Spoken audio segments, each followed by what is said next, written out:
शास्त्र में नीति शास्त्र अलग है। तो नीति शास्त्र में बताया गया है कि यत्र न विद्यते श्रोता वक्ता राम किम करिष्यति। ये आप लोगों की महिमा के गाने श्रोताओं की। यत्र न विद्यते श्रोता वक्ता राम किम करिष्यति नग नग सपने के देशे वस्त्राम किम करिष्यति। मतलब जैनी साधु जानते हैं, जैनी साधु होते जैन लोग, वो लोग कपड़ा नहीं लगाते।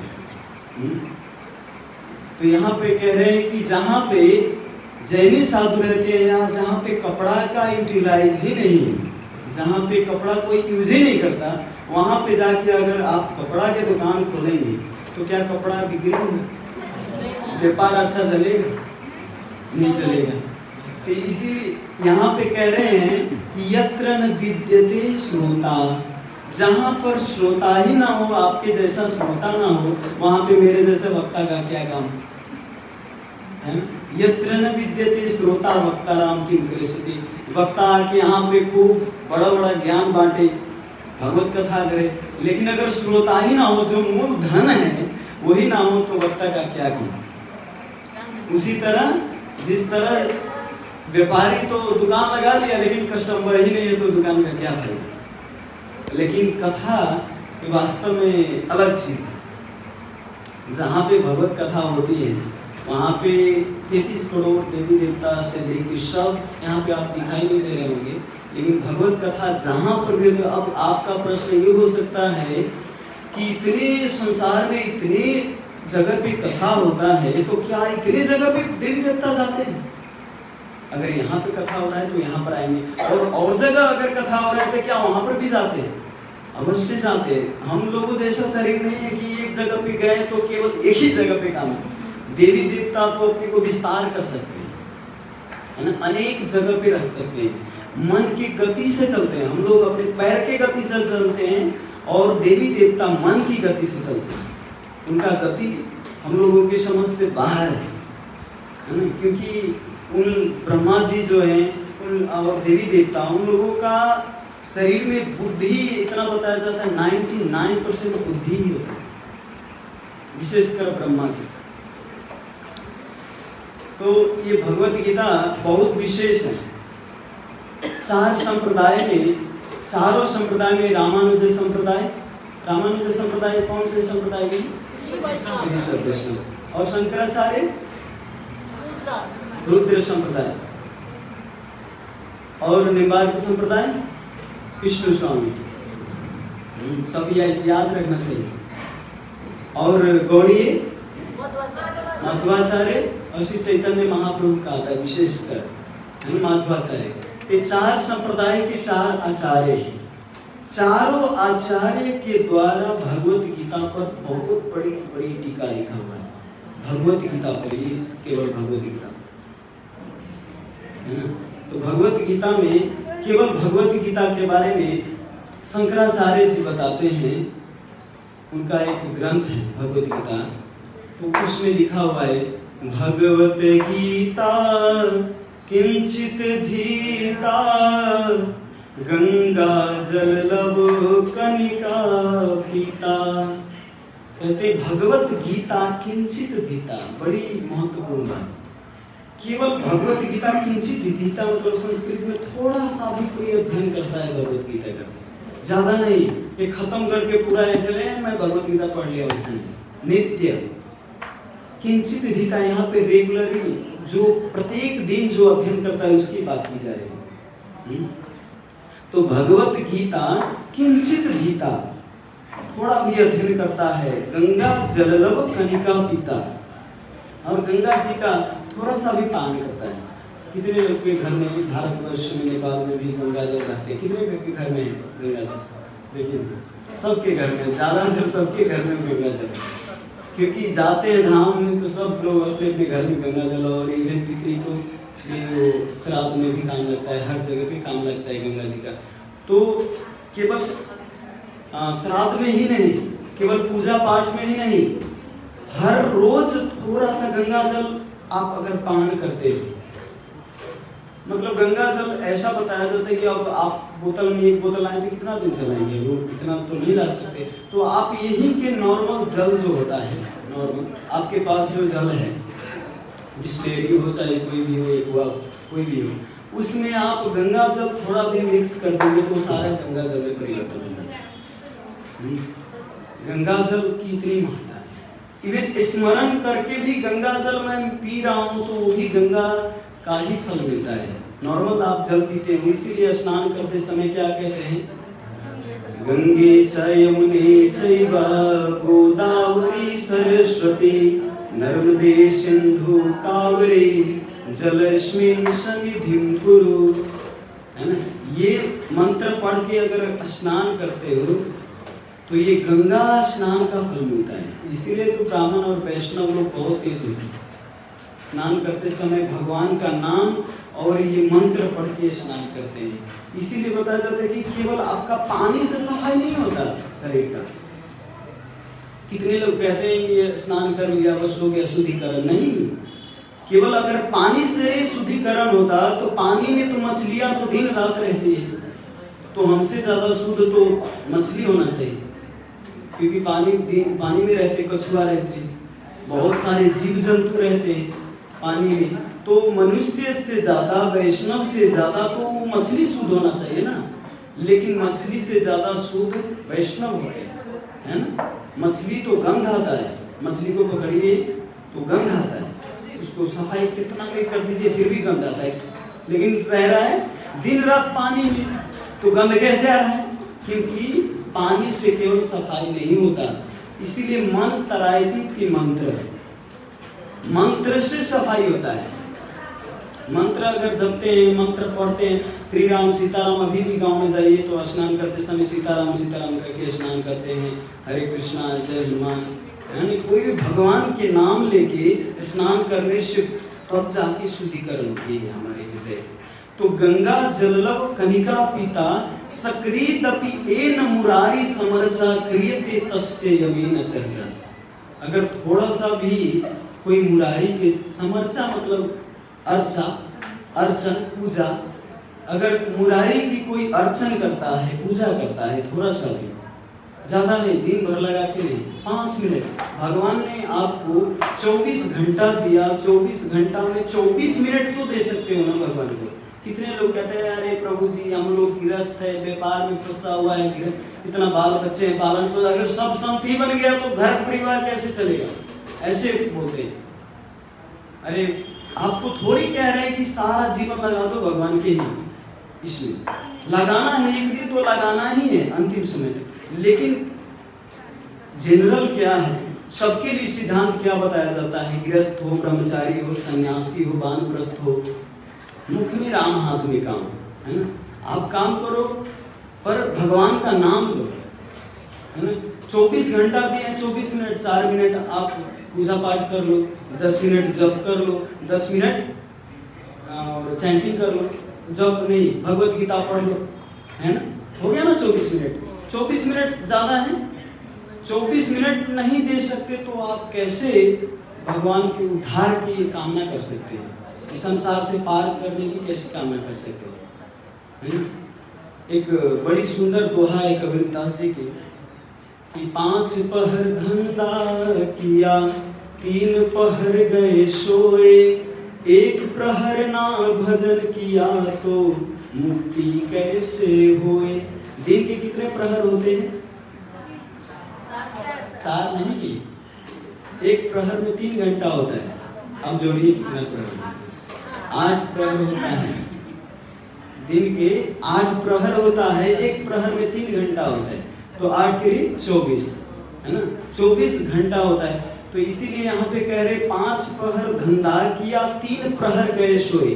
आपने 5 पहर खूब काम किया, पूरा गधे से भी ज्यादा मेहनत किया, आपने खूब 50,000 2 लाख रुपया मेहनत कमा लिया, लेकिन 3 प्रहर गए सोए।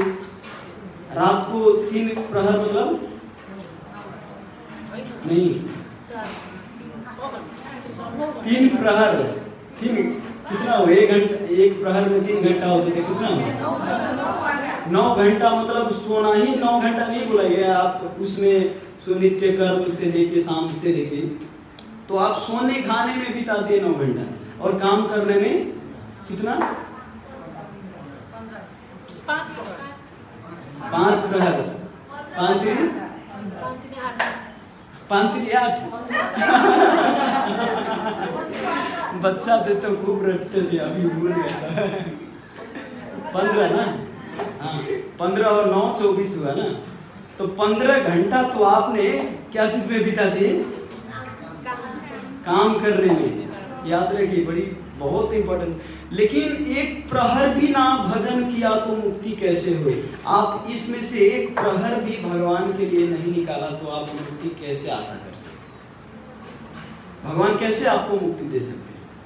तो ज्यादा कुछ करना नहीं है, बहुत आसान है भक्ति और मुक्ति। मुक्ति तो जब भक्ति करने लग जाते हैं शुद्ध भाव से, निस्वार्थ भाव से, तो भगवान मुक्ति तो आपके पीछे दौड़ता आता है। मुक्ति कहते हैं प्लीज हमको स्वीकार कीजिए, मुक्ति आपके पीछे आएंगे। इतनी बड़ी भक्ति है। प्रभुपाद जी से एक बार पूछे थे एक रिपोर्टर, प्रभुपाद जी आपने इसमें भगवत गीता में 18 अध्याय में कहीं पे ज्ञान योग, कर्म योग, ध्यान योग, सब योग के बारे में दिया हुआ है, लेकिन आप हर चैप्टर में भक्ति योग घुसा दिए।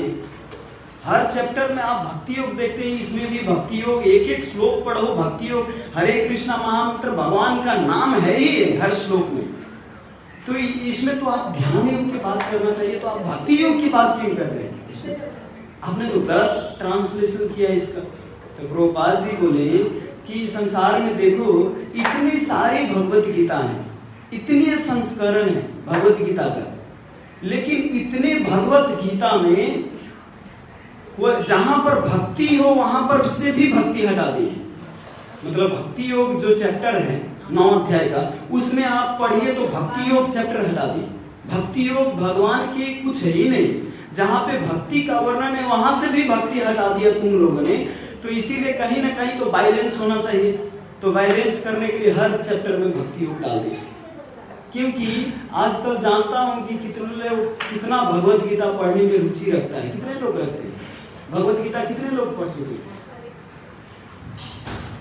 भगवत गीता सब पढ़ चुके,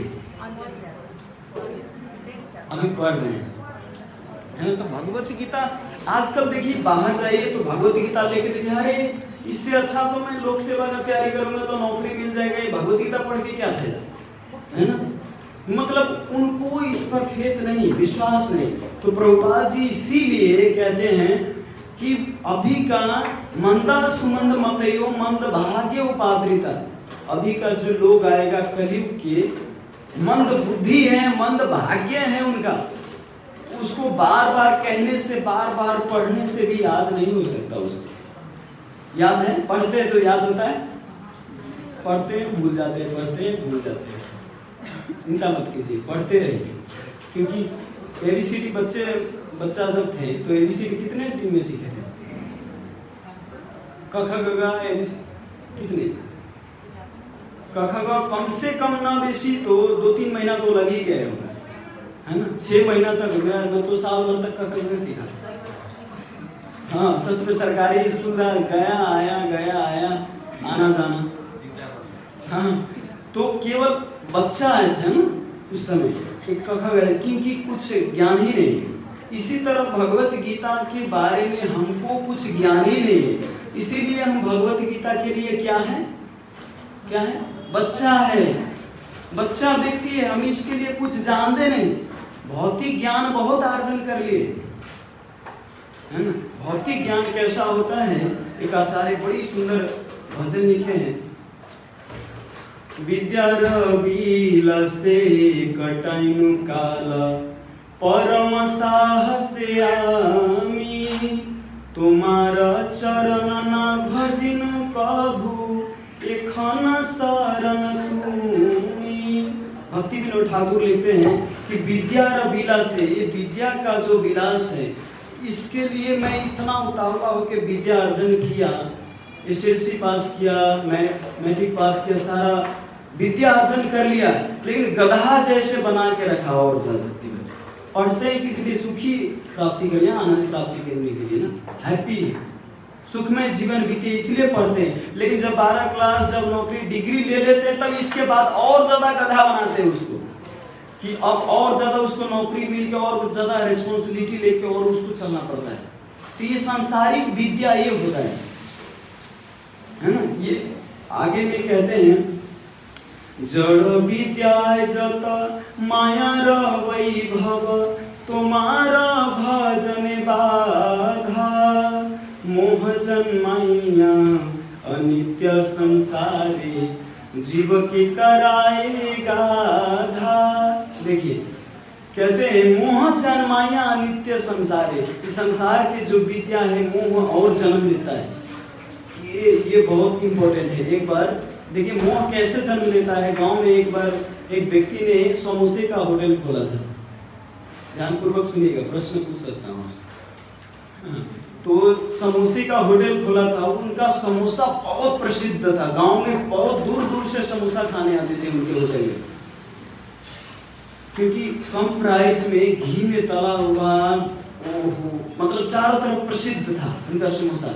तो चारों तरफ से खाने आते थे। तो उनके बेटे को पढ़ा लिखा के बहुत बड़े कुकिंग, विशेषकर कुकिंग मैनेजमेंट पढ़ाए थे उनको। क्या बताते हैं उसको? होटल मैनेजमेंट ना। तो उसमें पढ़ाई करवाएं कि जाके बाद में, अभी तो छोटा होटल है मेरा, अगर बेटा पढ़ लेगा होटल मैनेजमेंट तो और ज्यादा बड़ा होटल बनेगा। तो इस हिसाब से बेचारा बहुत अभी उनका बढ़ रहा था। जब बेटा होटल मैनेजमेंट पढ़ लिए, अब क्या होता है, उनको अपने दुकान पर रखते हैं पिताजी, थोड़ा देखते हैं बेटा का ये नॉलेज क्या काम करता है। तो बेटा को जब होटल में रखे मैनेजर बना के, देखते हैं कि पिताजी घी में तलते हैं, बड़ा बड़ा समोसा है, पैसा भी कम है। तो ये तो मैनेजमेंट का दिमाग घुसा हुआ है इनके अंदर।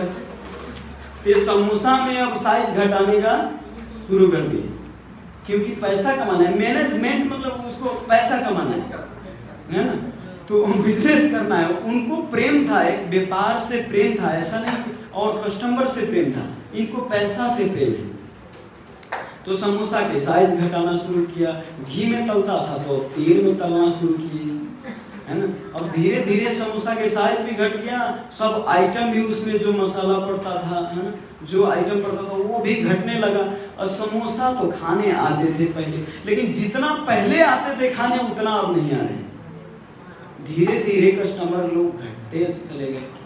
तो इनके पिताजी सोचते हैं कि इतना मैनेजमेंट पढ़ाया, इतना लाखों रुपया खर्च किया, मैं एक अक्षर भी नहीं पढ़ा हूँ, और तब जाके मैं होटल को इतना तक लाया। इनको होटल मैनेजमेंट पढ़ा के और देखिए अभी कस्टमर आना बंद हो गए, उसको हटा दिए उसको। अब देखिए आजकल सच में कॉलेज में क्या पढ़ाई कराते हैं, केवल पेट कैसे भरना है, पैसे कैसे कमाना है, संबंध है ही नहीं है किसी से, है ना। शहर में रह के देखिए, मतलब एक दूसरा से बोला चाली भी नहीं किसी से, अपना अपना साफ घोड़ा जैसे दोनों तरफ से लगा हुआ है। केवल पढ़ना है और केवल पैसा कमाना है। प्रेम नहीं है, संबंध नहीं है, रिलेशन नहीं, अपने पिताजी से भी संबंध नहीं है, वो संस्कार नहीं है, रिस्पेक्ट नहीं है, कुछ भी नहीं, है ना। विदेश में रिलेशनशिप ऑफ रेंट कह के एक संस्था खुला हुआ है। उसमें क्या करते हैं, अगर आपको माता जी चाहिए, आपके पास माता नहीं है तो माता भाड़ा कर लिए। हजुरसँग आमा छैन भने हजुरले आमा ल्याएर भाडामा ल्याउन सक्नुहुन्छ। यदि आपके पास बहन नहीं है तो बहन भी भाड़ा पर ले आ सकते हैं पैसा देके। कितने दिन के लिए बहन बनना है तो उतने दिन के लिए आपका बहन बन के रहेगी। भाई नहीं है तो भाई बना लीजिए, बेटा नहीं है तो बेटा भाड़ा पर ले, पुत्र नहीं, क्या चाहिए तो सब भाड़ा पर मिलता है। और वो पैसा लाखों डॉलर तीर के लाते हैं ये सब, है ना। माँ बाप बेटा पुत्र ये सब संतान डॉलर तीर के, पैसा तीर के बनाते हैं, और हम लोगों के पास फ्री में है ये सब। और फिर भी हम इस रिलेशन को मतलब ऐसे ऐरा गहरा समझते हैं, नजीक के तीर्थ हिला के। तो ये हमारा विडंबना है। तो ये भगवत गीता, इसीलिए प्रभुपाद जी से कहते थे कि प्रभुपाद आप लोग ये गौ हत्या हो रहा है, भ्रूण हत्या हो रहा है ना, हम लोग पॉल्यूशन ये सफाई करवाते हैं चारों तरफ, आप लोग क्या करते हैं, तो कहते हैं प्रभुपाद जी उनको, जब तक आदमी का हृदय कलमश भरा रहेगा, जब तक हृदय शुद्ध नहीं होगा, तब तक आप कितना भी बाहर से सफा करवा लीजिए, कभी सफा नहीं होगा, है ना। क्योंकि आज आप सफा करवा दिए पॉल्यूशन, लेकिन कल से फिर व्यक्ति तो जड़िया व्यक्ति तो फिर सब वैसा ही गंदा करेगा, है ना। जब तक इस भगवत गीता का ज्ञान नहीं होगा, तब तक किसी का हृदय परिवर्तन नहीं होगा। हृदय परिवर्तन नहीं होगा तो कभी भी सुखी नहीं रह सकता। ये बाहर के पोल्यूशन से कुछ भी नहीं है। बाहर की पोल्यूशन, अंदर के काम, क्रोध, लोभ, मोह, मत्सर भरा हुआ है इतना कि ये आदमी को सुखी होने नहीं देते। इतना बड़ी विडंबना बात है ना। तो इसीलिए भगवत गीता अध्ययन करना बहुत जरूरी है ना। कि भगवत गीता सब संप्रदाय के आचार्यगण इनको स्वीकार किए भगवत गीता को, और भगवत गीता पढ़ेंगे तो हमारा कल्याण होगा। तो आज के ये श्लोक, हम बहुत सुंदर श्लोक है ये, इतना अच्छा श्लोक है भगवत गीता के कि प्रभुपाद जी अलग से एक राज विद्या इस पर पुस्तक लिखे थे। आप पढ़ सकते हैं, ले सकते हैं यहाँ से, राज विद्या राजगुह्यम करके। इसी चैप्टर में हरे कृष्णा, ठीक है। तो ये इस पर राज विद्या कह के प्रभुपाद जी अलग से एक किताब लिखे हैं। इतना महत्वपूर्ण है ये श्लोक। हरे कृष्णा। अजू का नाम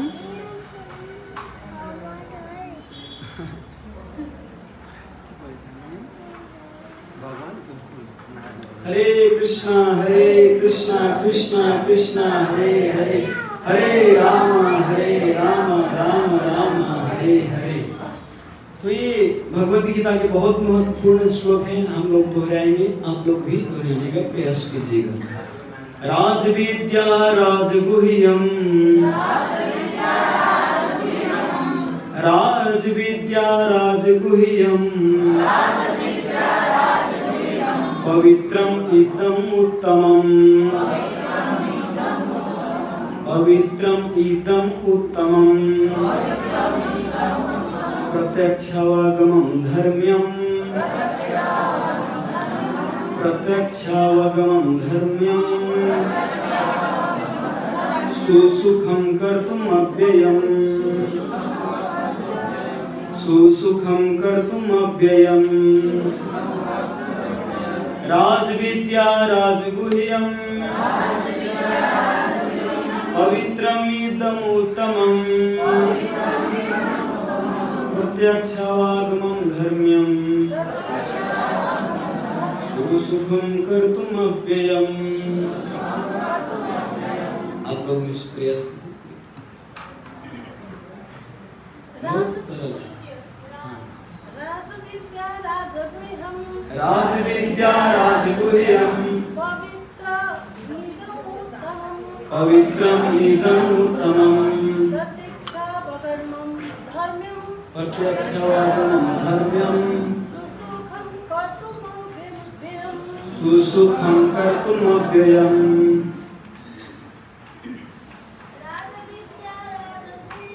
राजविद्या राजगुह्यं, पवित्रम् इदम् उत्तमम्, प्रत्यक्षावगमं धर्म्यं, सुसुखं कर्तुम् अव्ययम्।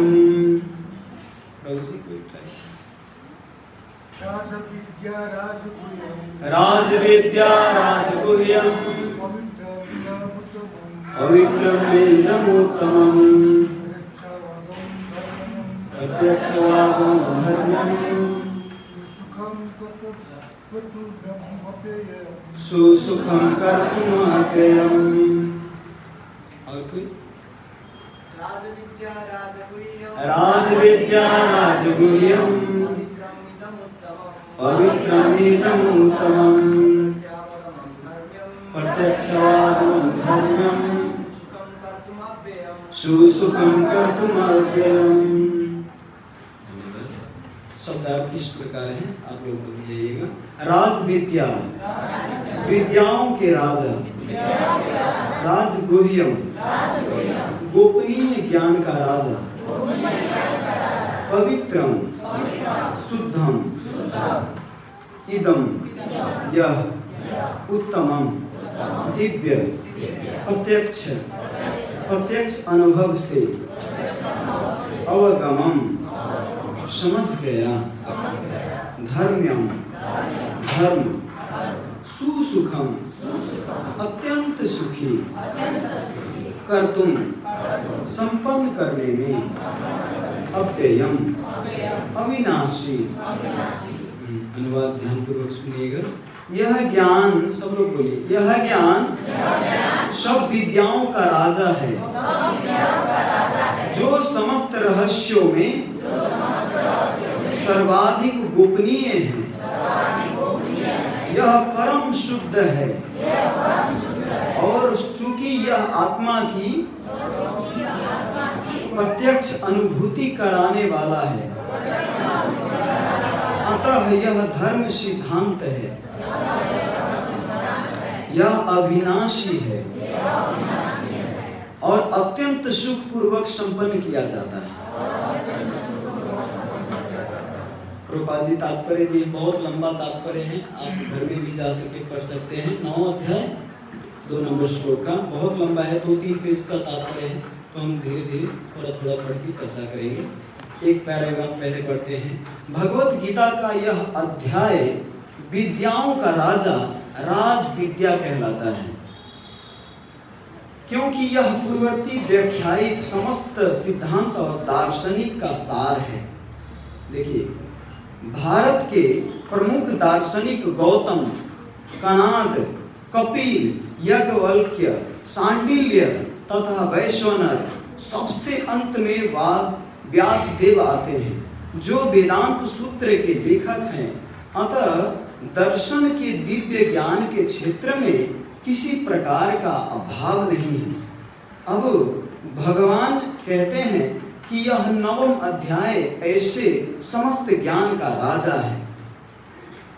वेद अध्ययन से प्राप्त ज्ञान विभिन्न दार्शनिकों सार है। यह गुह्यतम है, क्योंकि गुह्य दिव्य ज्ञान में आत्मा शरीर के अंतर को जाना जाता है। समस्त गुह्य ज्ञान के इस राजा राज विद्या का पराकाष्ठ भक्ति योग है। अब प्रार्थना करेंगे छोटा सा। ओम ज्ञानतिमिरन्धस्य ज्ञानाञ्जनशलाकया चक्षुर्मीलितं येन तस्मै श्रीगुरुवे नमः। श्रीचैतन्यमनोभीष्टं स्थापितं येन भूतले स्वयं रूप कदा मह्यं ददाति सोपदान्तिकं। वन्देऽहं श्रीगुरो श्रीयुतपदकमलं श्रीगुरुवैष्णवांश। श्रीरूपं साग्रजातं सहगण रघुनाथान्वितं तं सजीवं साद्वैतं सावधूतं परिजनसहितं कृष्ण चैतन्यदेवं श्रीराधा कृष्ण पादान् सहगण ललिता श्रीविशाखान्वितांश। हे कृष्णा करुणा सिंधु दीनबंधु जगत्पते गोपेश गोपिका कांत राधा कांत नमस्तुते। तप्त कांचन गौरांगी राधे वृंदावनेश्वरी वृषभानुसुते देवी प्रणमामि हरिप्रिये। वाञ्छाकल्पतरुभ्यश्च कृपा सिन्धुभ्येव च पतितानं पावनेभ्यो वैष्णवेभ्यो नमो नमः। नमो ओम विष्णुपादाय कृष्णपृष्ठाय भूतले श्रीमते भक्तिवेदांत स्वामीति नामिने।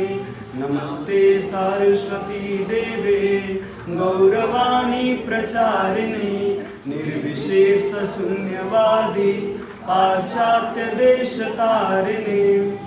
जय श्री कृष्ण चैतन्य प्रभु नित्यानंद श्री अद्वैत गदाधर श्रीवासादि गौर भक्तवृंद।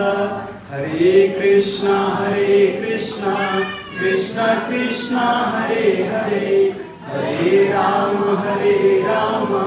राम राम हरे हरे। हरे कृष्ण। भगवत गीता के महात्म्य हमने सुना। शंकराचार्य दूसरा कई भगवत गीता के महात्म्य बताए। जितना महात्म्य है ये सारे के सारे ब्रह्मवादी जो निराकारवादी शंकराचार्य जी इन लिखे। अभी जो आपने भगवत गीता के चित्त गीता आपने सुना वो भी शंकराचार्य के द्वारा लिखित है। भज गोविंदम कह के एक भजन है उसमें लिखा हुआ है। और अभी भगवत गीता के महात्म्य एकम शास्त्र देव की पुत्र गीतम एको देव देव की पुत्र एव एको मंत्रस्तस्य नामानि यानि कर्माप्यक्यम तस्य देवस्य सेवा। कहते एकम शास्त्र देव की पुत्र गीतम। बड़ी समझने वाली बात है कि एक ही शास्त्र है कलयुग में, देवकी पुत्र गीतम। देवकी पुत्र कौन है? भगवान के माता के नाम क्या है? देवकी। तो यहाँ पे स्पष्ट रूप से बता रहे हैं शंकराचार्य जी, एकम शास्त्र देवकी पुत्र गीतम। गीत बताया जाता है, इसको गाया जाता है, भगवत गीता को गाया जाता है, इसीलिए गीत होता है। आजकल के गीत सुनते हैं ना, डिस्को वो क्या डीजे पे क्या बजता है पता ही नहीं चलता है, डिकचिक डिकचिक डिकचिक बजता है, उसमें आवाज क्या आ रहा है, क्या संदेश दे रहे कुछ नहीं पता चलता, खाली आवाज सुनाई देता है, उस पर ही कूदते हैं।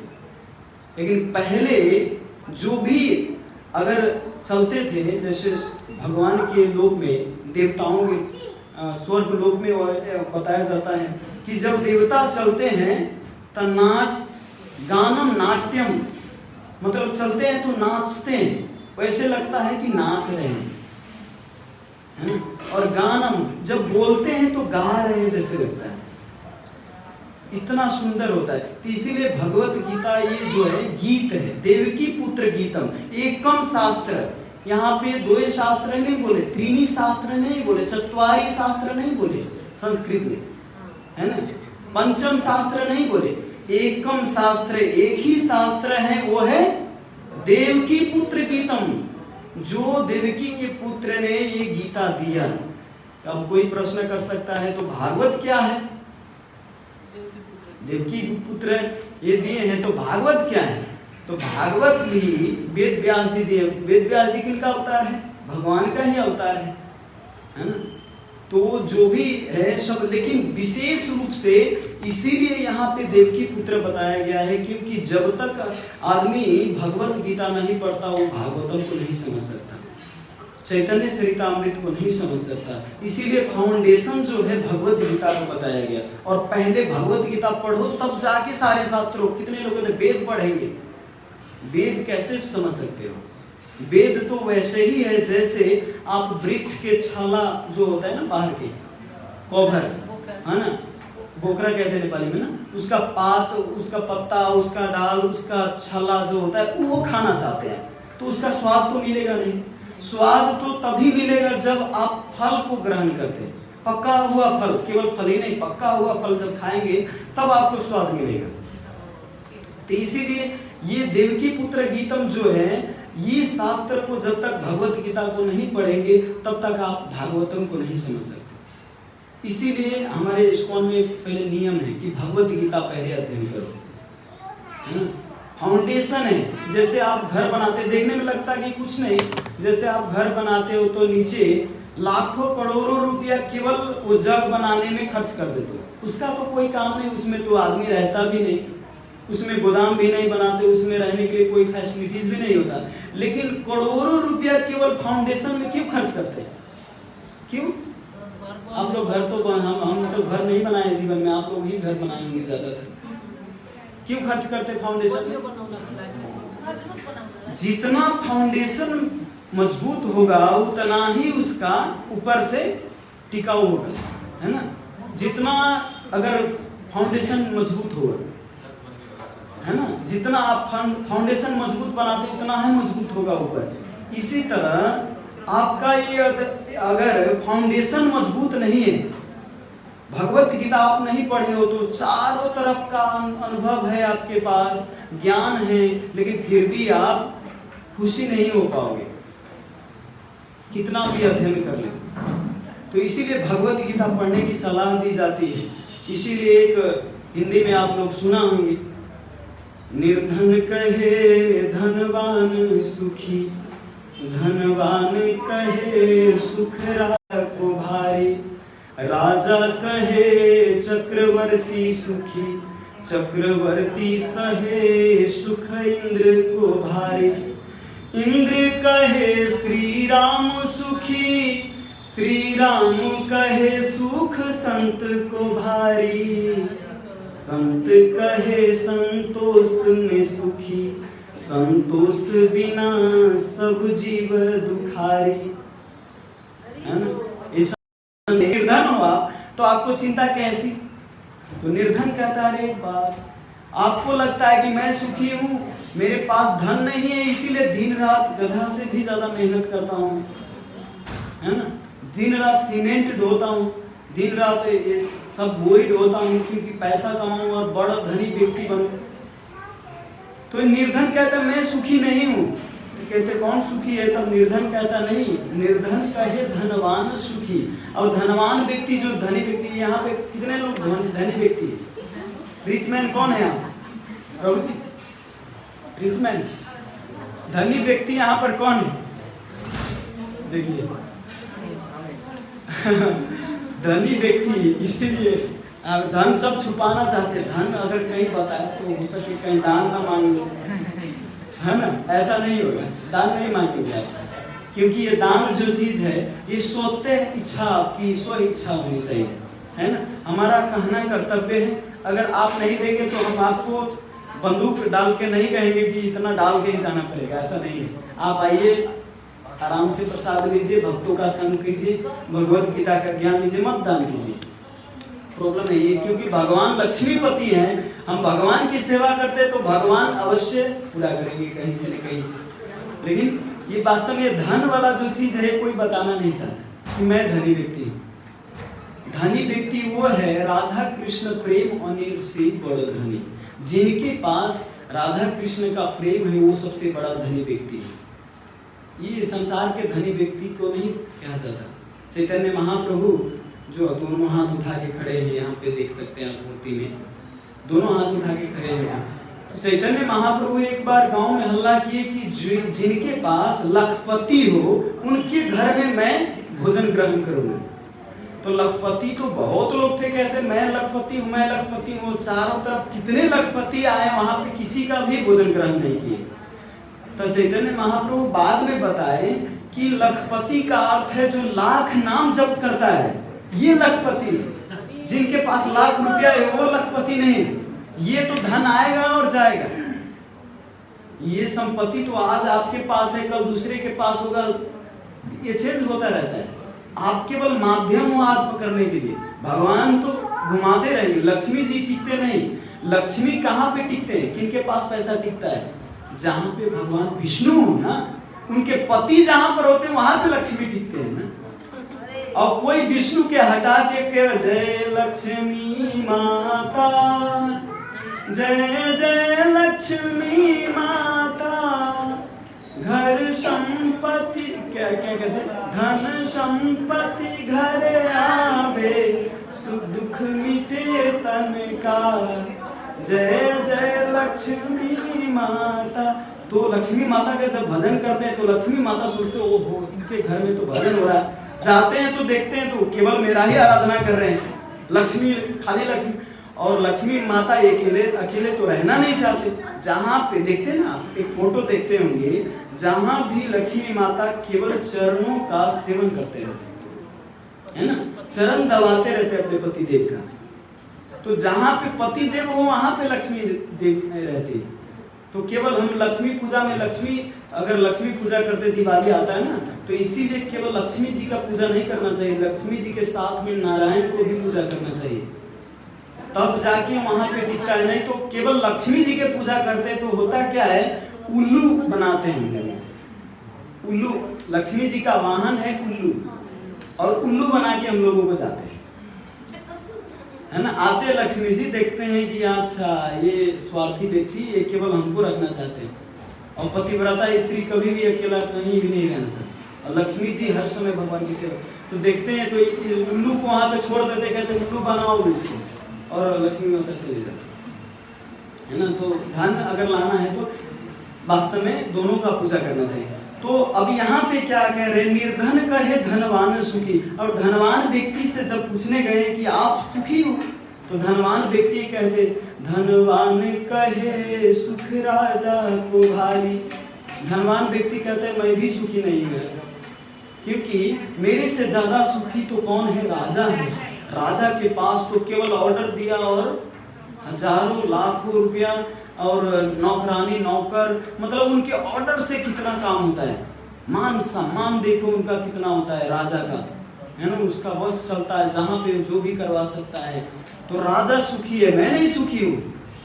तो ये व्यक्ति सोचता है अब राजा सुखी तो राजा के पास जाना पड़ेगा, क्योंकि पता करना था कि संसार में सुखी व्यक्ति कौन है। तो राजा से पूछने जाते हैं, तो राजा कहते हैं राजा कहे चक्रवर्ती सुखी। अब तो ना राजा है ना चक्रवर्ती है, तो समझना भी मुश्किल है। नई पीढ़ी के जितने भी लोग हैं जो नहीं जानते चक्रवर्ती क्या है, चक्रवर्ती का अर्थ जानते हैं कि नहीं? चक्रवर्ती क्या होता है?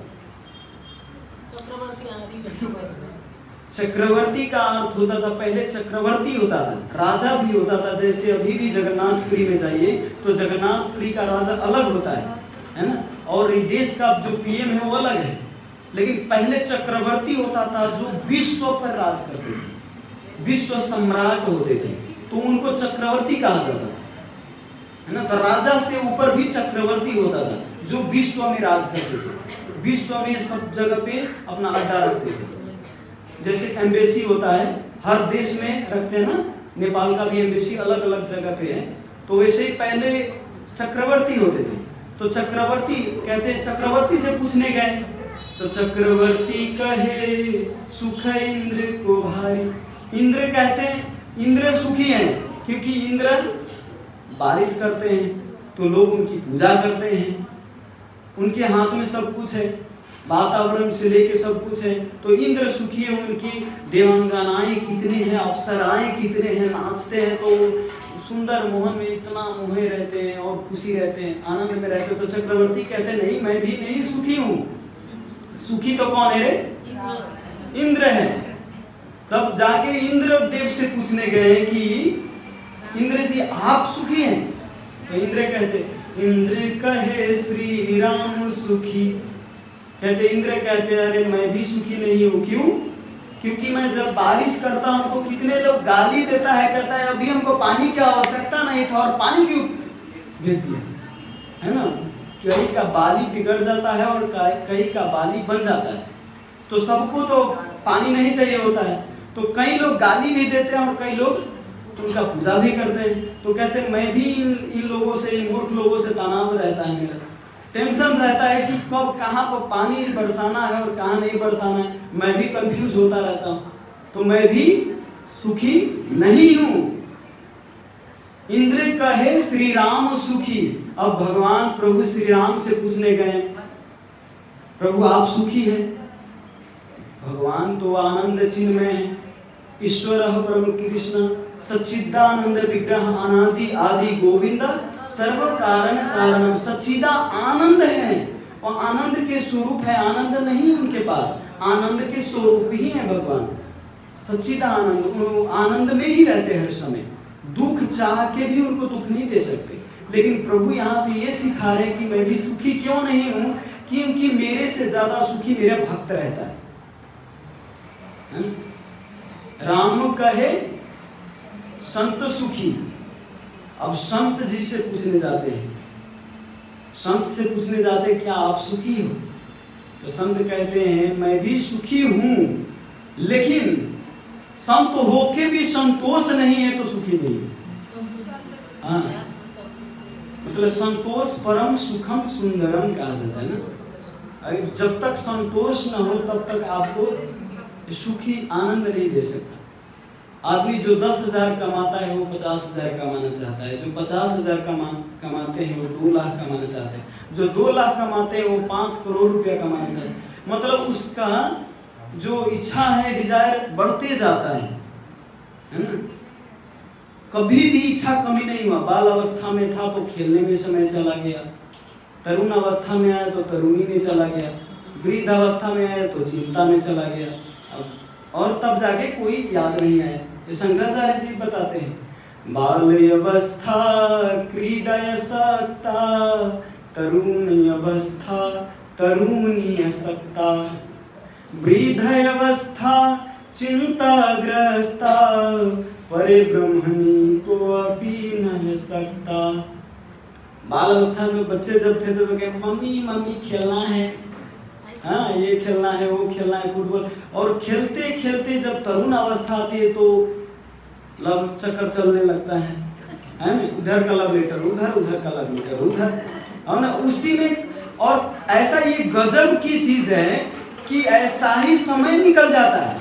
मतलब कभी ये लड़का अच्छा लगा, कभी वो लड़की अच्छा लगा, कभी वो अच्छा लगा, और करते करते करते करते मतलब विवाह भी नहीं करते, अब समय निकल जाता है। अब आता है कहीं, अब क्या है, अब समय निकल गया तो विवाह तो करना ही, अब जैसे तैसे जो मिल गया उसी में समय निकाल लिया, और विवाह कर लिया, विवाह करके अब गृहस्थी बसा ली, गृहस्थी बसा के अब उसका तो धन कमाने, क्योंकि समय तो निकल गया। तो समय निकलने के बाद क्या होता है, गृहस्थी जीवन में वो तो एक एक रुपया जोड़ते हैं, उस समय अब लव चक्कर नहीं रहता, उस समय अब धन का चक्कर रहता। तो धन का चक्कर रहता, और वो धन के टेंशन में वो पूरा जीवन बिताते हैं, परिवार के लिए, पुत्र के लिए, सबके लिए जमा करना है पैसा।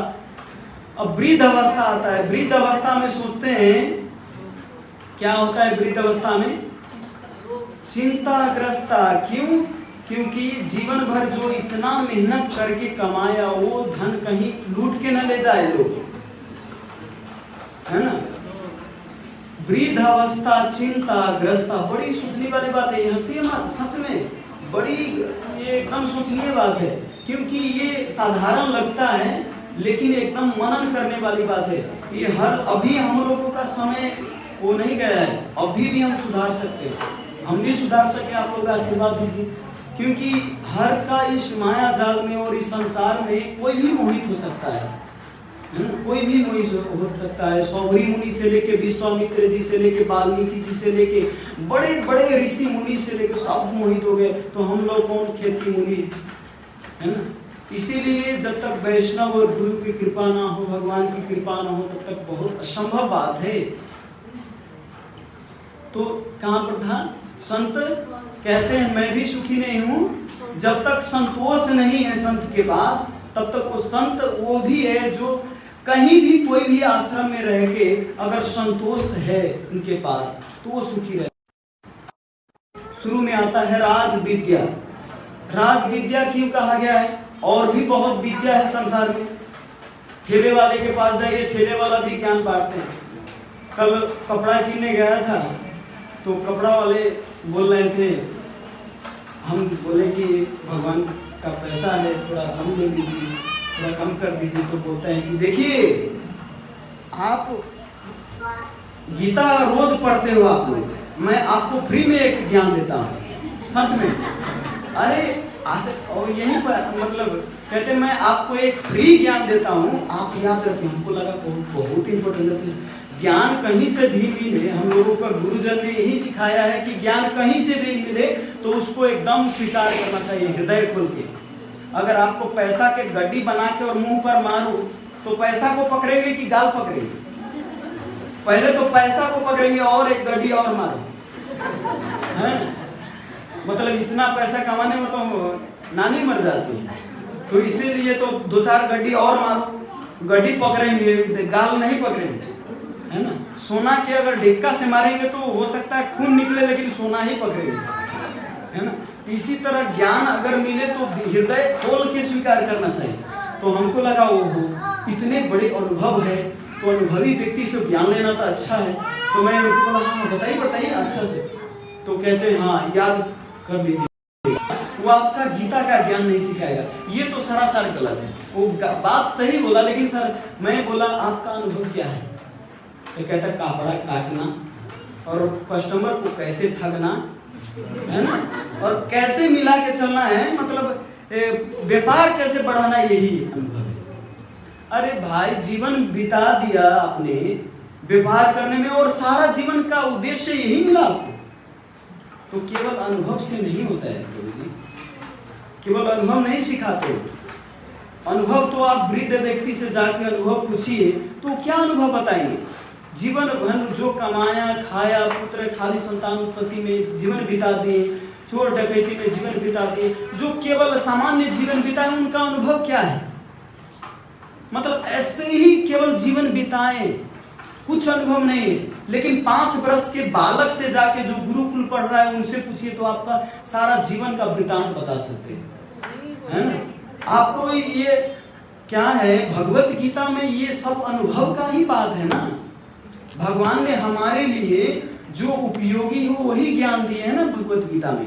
ऐसा थोड़ी है कि मनगढ़ंत इसमें बात लिखा हुआ है।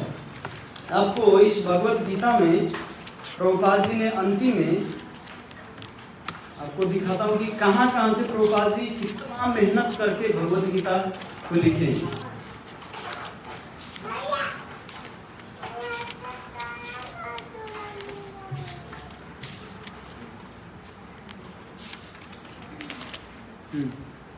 संदर्भ आप पेज नंबर 6 से 26 पढ़ सकते हैं। अमृत बिंदु, सब लोग ध्यान से सुनिए, कहाँ से प्रभुपाद जी भगवत गीता लिखे हैं। केवल भगवत गीता ऐसा नहीं कि अपना मनगढ़ंत लिखे। अथर्ववेद, अमृत बिंदु उपनिषद, ईशोपनिषद, उपदेशामृत, ऋग्वेद, कठोपनिषद, कूर्म पुराण, कौशिक उपनिषद, गर्ग उपनिषद, गीता महात्म्य, गोपाल तापनी उपनिषद, चैतन्य चरितामृत, छांदोग्य उपनिषद, तैत्तिरीय उपनिषद, नारायण उपनिषद, नारायण पंचरात्र, नारायणी निरक्ति, पद्म पुराण, पराशर स्मृति, पुरुष बोधिनी उपनिषद, प्रश्न उपनिषद, बृहद अरण्य उपनिषद, बृहद विष्णु स्मृति, ब्रह्म संहिता, ब्रह्म सूत्र, भक्ति रसायन सिंधु, महा उपनिषद, मुंडक उपनिषद, मोक्ष धर्म, योग सूत्र, बराह पुराण, विष्णु पुराण, वेदांत सूत्र, श्रीमद् भागवतम पुराण, श्वेता श्वेतर उपनिषद, तंत्र, सुबल उपनिषद, स्तोत्र रत्न, हरि भक्ति विलास। देखिए केवल प्रभुपाद जी भगवत गीता कितने शास्त्र से कलेक्शन करके हम लोगों को ये केवल फल के रूप में दिए, जो आपको पेड़ नहीं रोपना पड़ेगा। पेड़ रोप के फल खाना कोई चाहे तो खा सकता है, लेकिन पेड़ फलेगा कि नहीं फलेगा वो भी गारंटी नहीं है। इसीलिए ऑलरेडी प्रभुपाद जी ने ये फल दे चुके हैं चारों तरफ से कलेक्शन करके। सब शास्त्र से, कोई वेद शास्त्र पढ़ना चाहे तो गीता केवल पढ़ता है तो वेद शास्त्र भी पढ़ सकता है।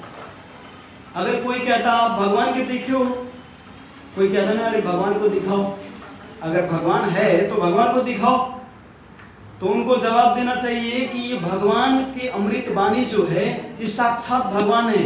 आप पढ़ो तो फीलिंग आएगा, आपको अनुभव होगा कि सच में आपके हृदय ज्ञान प्रकाशित होता है, हृदय से ज्ञान प्रकाशित होता है, आपको भगवत स्मृति आता है, भगवत ज्ञान आता है, सपने में भी भगवान याद आते हैं जब आप पढ़ेंगे निस्वार्थ भाव से तब।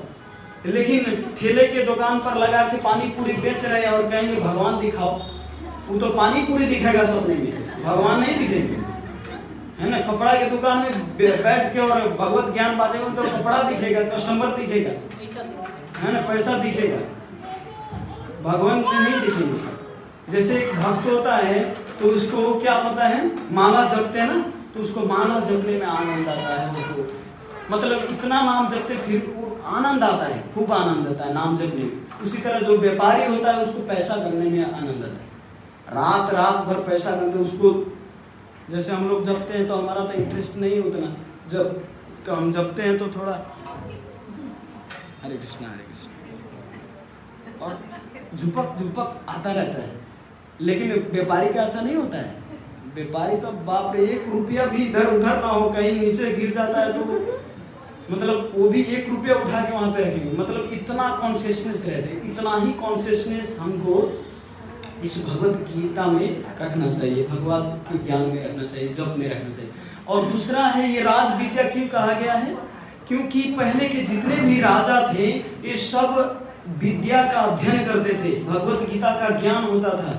अब जितने भी राजा के दरबार में जाइए तो मंदिर के आगे उनके भगवान के मंदिर होता ही था, उनके घर में भगवत पाठ, भगवत गीता का पाठ होता था। ब्राह्मण वैष्णव आते थे, बहुत बड़े राजा हुए दृढ़व्रत, साउथ इंडिया में आप पता कर सकते हो, श्री संप्रदाय के थे दृढ़व्रत। उनके हाँ, तो उनके पुत्र कौन है? मुकुंद मलास पुत्र कौन लिखे? कुलशेखर महाराज। दृढ़व्रत के पुत्र के नाम थे कुलशेखर। तो दृढ़व्रत महाराज जो थे, इतने दृढ़ निश्चय थे उनका कि भगवत गीता पाठ, भागवतम पाठ रोज करते थे। और भगवान को क्या कितना पैसा आज राज्य में कितना पैसा कमाया, कहाँ पे हार हुआ, कहाँ पे जीत हुआ, क्या हुआ, एक एक इंफॉर्मेशन भगवान को सुनाते थे रोज। हमारे इस्कॉन मंदिर में भी आप जाइए तो सुबह सुबह मंगला आरती में भगवान को रिपोर्ट दिया जाता है, कितना बुक डिस्ट्रीब्यूशन हुआ, कितना कलेक्शन हुआ, है ना, कौन भक्त आया, सब भगवान को सुनाते हैं। क्योंकि वास्तव में यहाँ के मालिक तो केवल भगवान है, हम लोग तो केवल आधार, केवल माध्यम है उनको मदद करने के लिए। भगवान है यहाँ के मालिक। तो दृढ़व्रत जो राजा थे वो भी भगवान को ही राजा मानते थे, वो केवल माध्यम रूप से रहते थे। तो रोज सुनाते थे भगवान को रिपोर्ट। एक दिन क्या हुआ, दृढ़व्रत राजा प्रार्थना करते, हे प्रभु मेरे पास कुछ भी कमी नहीं है, धन संपत्ति की कमी नहीं है, आपने कुछ भी कमी नहीं दिया, लेकिन एक कमी आती है हृदय में, रोना आता है मेरे को। कब? जब मैं सोचता हूँ कि मेरे जाने के बाद मेरे राज्य शासन कौन करेगा, राज्य चलाएगा कौन, मेरा एक भी संतान नहीं है। तो आप संतान एक हो सके तो एक संतान दे दीजिए। बहुत रो रो के तराही मांग करके एकदम प्रार्थना करते हैं, तब जाके उनका एक पुत्र होता है। और इतने बड़े पुत्र होते हैं कि वो जो पुत्र हैं उनका कौस्तुभ मणि के अवतार माना जाता है। कौस्तुभ मणि जो है ना भगवान के वक्षस्थल में होता है, तो कौस्तुभ मणि के अवतार राजा कुलशेखर थे। जितने बड़े भक्त राजा दृढ़व्रत थे, उतने बड़े, उससे कई गुना बड़े भक्त राजा कुलशेखर थे। तो कुलशेखर महाराज भी वैसे ही, इनका नियम था रोज भगवान को सुनाना। रोज इनका एक बहुत सुंदर प्रार्थना है, जयति जयति जयति देवो देवकी नंदनोयम, जयतु कृष्णो वृष्णिवंश प्रदीपा, जयतु मेघो श्यामलः कोमलांगो, जयतु पृथ्वी भारनाशो मुकुंदा। राजा कुलशेखर बड़ी सुंदर प्रार्थना करते, जयतु देवो देवकी नंदनोयम, हे देवकी नंदन आपकी जय हो। जयतु देवो देवकी नंदनोयम, भार नाशो मुकुंदा, इस पृथ्वी का आप भार नाश कीजिए, है ना। भगवान को बड़ी सुंदर प्रार्थना करते थे और रोज प्रार्थना करते थे। इनकी इतनी श्रद्धा था भगवत गीता और रामायण और भागवतम में कि एक ब्राह्मण को ही रोज दक्षिणा दे के और घर पर कथा श्रवण करते थे। तो इनका ज्यादा नित्य सेवा था रामायण सुनना। जब रामायण सुनते थे तो रामायण सुनते समय एकदम कोई राज्य का कोई ऐसा प्रॉब्लम, ऐसा समस्या उस समय नहीं लेते थे। देखिए सबका टाइम होता है, आप घर गृहस्थी में हैं तो घर गृहस्थी का आप टाइम टेबल बनाइए, वैसे मंदिर का भी टाइम टेबल बनाइए कि मंदिर में भी 5 मिनट 10 मिनट या 1 घंटा कम से कम देना है। उसी तरह राजा कुलशेखर का भी भगवत ये कथा श्रवण का भी उनका टाइम था श्रवण करने का। तो उस समय कुछ राज्य शासन का कुछ भी चर्चा नहीं करते थे, केवल कथा श्रवण करते थे। तो प्रसंग क्या चल रहा था आप लोग सुनेंगे। प्रसंग रामायण में चल रहा था कि रावण आए और पंचवटी से सीता को हरण करके ले जा रहे हैं। ये प्रसंग सुना रहे थे उनको, राजा कुलशेखर को, और राजा कुलशेखर सुन रहे थे और ऐसे सुन रहे थे कि कथा में ही घुस गए थे, मतलब तन्मय हो गए थे। इसको कहते हैं तन्मय हो। कथा श्रवण कर रहे तो कथा में ही चिंतन कर रहे हैं कि कथा में अब क्या क्या हुआ। सीरियल देख रहे हैं, जैसे हम लोग टीवी में फिल्म देखते हैं तो वो चलता है ना, एक पिक्चर चलता है, उसी तरह इनके मन में पिक्चर चल रहा था कि अब ये हुआ, अब पंचवटी में लक्ष्मण को भेजें और इधर रावण साधु का वेश धारण किया और इधर हरण करने आया। ये पूरा इनके माइंड में चल रहा था और कथा चल रहा था। राजा कुलशेखर ध्यानपूर्वक सुन रहे थे। सुनते सुनते क्या हुआ, जब सुने कि रावण हरण करके ले गया तो उसी समय धावा बोल दी, डंका पिटवा दिए, सब लोग तैयार हो जाओ, क्योंकि सीता मैया को हरण करके ले गया रावण, तुरंत लंका पे आक्रमण करो। अब देखिए ये कथा सुन रहे हैं, कथा में चल रहा है, लेकिन अपने सब सैनिक को तैयार कर लिए, चलो चलो चलो सीता मैया को हरण कर लिए, रावण, ये दुष्ट रावण हरण करके ले गया। तब वहां पे जो मंत्री लोग थे तो सोच रहे थे कि ये तो कथा चल रहा है, ये राजा पागल हो गया है क्या? अपने तो खुद पागल है, साथ साथ में हमको भी पागल बनाए। पागल दो प्रकार के होते हैं, जो भक्त होता है, कई लोग कहते हैं कि ये बाहर के लोग कहते हैं ये भक्त लोग पागल हैं। ये विदेश में चल रहे थे, एक भक्त तिलक लगा के तो कह रहे हैं कि ये कौवा हक भी है क्या? वो कैसे आई, कोई कहते थे चूना लगा के क्यों चल रहे हैं, पागल हो गए है ना। तो कोई पागल होते, और ये इसको कहते थे, कंठी को कहते थे लकड़ी को काट के क्यों लगा लिए। मतलब एक तरह से जो जिसको पता नहीं कि ये तुलसी है, जिसको पता नहीं ये तिलक है, तो उनके नजरिया से हम लोग पागल हैं और हम लोग कहते हैं वो लोग पागल हैं, है ना। क्योंकि वेद का पहला वाक्य है अर्थातो ब्रह्म जिज्ञासा। भगवान के बारे में जिज्ञासा ना करके सारा काम करते हैं, लेकिन भगवान के बारे में सब छोड़ देते हैं, भगवान की कथा श्रवण नहीं करते, भगवान की जो मेन उद्देश्य है वो उसी को नहीं करते, बाकी सारा काम करते। इसको पागल ही कहेंगे ना। अपने बेटा को अपने कॉलेज में एडमिशन कराए, कोचिंग में एडमिशन कराए, हॉस्टल में रखा आपने, लेकिन आपका बेटा वहां पे पढ़ाई लिखाई न करके दिन रात ऐश मौज में बिताता है, तो क्या बोलेगा? वो तो पागल हुआ ना। खेलिए, ऐश मौज कीजिए, लेकिन ज्यादा उद्देश्य तो पढ़ने लिखने के लिए रखा ना। इसी तरह इस संसार में मनुष्य योनि दिया गया आपको भगवान को समझने के लिए, लेकिन हम भगवान को न समझ के सारे चीज को समझ लेते है ना। दुनिया का कचरा बातें जो है सब माइंड में होता है, लेकिन भगवत ज्ञान नहीं होता। गीता क्या है? गीता क्या है पता ही नहीं। हिंदू हिंदू नौ बिंदु, मतलब हिंदू अपने आप हिंदू जिंदाबाद कहते हैं, लेकिन हिंदू का भी पता नहीं। चतुर्वेदी त्रिवेदी कहेंगे, लेकिन वेद का वो भी पता नहीं, गीता का वो भी पता नहीं, वेद का एक भी ज्ञान नहीं है, तो उसको कैसे चतुर्वेदी या त्रिवेदी कहेंगे? तो ये विडंबना है। क्या प्रसंग चल रहा था, कहाँ से कहाँ चले जाते हैं?